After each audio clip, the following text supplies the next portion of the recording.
স্থানীয় সময় রাত প্রায় 2:47 ইরানের আকাশসীমায় প্রবেশ করে 4টি মার্কিন নর্থ্রপ গ্রাম্যান B-2 স্পিরিট স্টেলথ বোমারু বিমান। সামরিক সূত্র অনুযায়ী এই অভিযানের মূল লক্ষ্য ছিল পাহাড়ের গভীরে নির্মিত ইরানের ব্যালিস্টিক ক্ষেপণাস্ত্র সংরক্ষণাগার ও গোপন লঞ্চ কমপ্লেক্স ধ্বংস করা। বিমানগুলো 3টি ভিন্ন দিক থেকে ইরানের আকাশে প্রবেশ করে যাতে রাডারে ধরা পড়ার সম্ভাবনা কম থাকে। মিশনের সময় বোমারু বিমানগুলোকে নিরাপত্তা দেয় মার্কিন লকহিড মার্টিন F-22 র্যাপ্টর যুদ্ধবিমান। ইরানের উত্তরাঞ্চলে টহল দেওয়ার সময় রাডারে ধরা পড়ে 2টি মিকোয়ান MiG-29 যুদ্ধবিমান, যেগুলো কাছের একটি ঘাঁটি থেকে উড্ডয়ন করেছিল। পরিস্থিতি উত্তেজনাপূর্ণ হয়ে উঠলেও F-22 যুদ্ধবিমানগুলো দ্রুত এগিয়ে এসে ইরানি জেটগুলোকে দূরে সরিয়ে দেয়। পাহাড়ি এলাকায় ঢুকে পড়ায় সরাসরি সংঘর্ষ এড়ানো সম্ভব হয়। এরপর নির্ধারিত সময়ে B-2 বোমারু বিমানগুলো লক্ষ্যবস্তুর ওপর হামলা চালায়। প্রতিটি বিমান থেকে GPS নিয়ন্ত্রিত ভারী বোমা নিক্ষেপ করা হয়।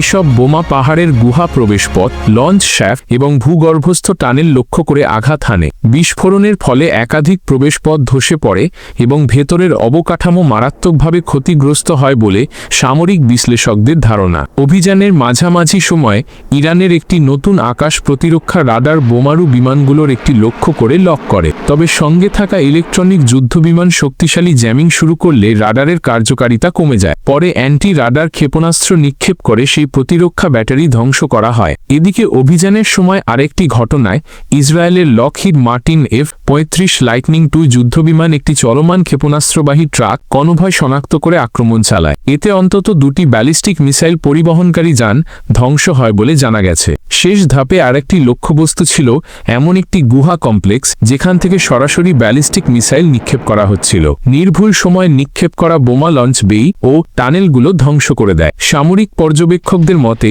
ওই হামলার পরপরই ওই এলাকা থেকে ক্ষেপণাস্ত্র উৎক্ষেপণ সম্পূর্ণ বন্ধ হয়ে যায়। অভিযান শেষে সব বোমারু বিমান নিরাপদে এলাকা ত্যাগ করে। সামরিক বিশ্লেষকদের মতে এই হামলার ফলে ইরানের কয়েকটি গুরুত্বপূর্ণ ক্ষেপণাস্ত্র অবকাঠামো দীর্ঘ সময়ের জন্য অকার্যকর হয়ে পড়তে পারে।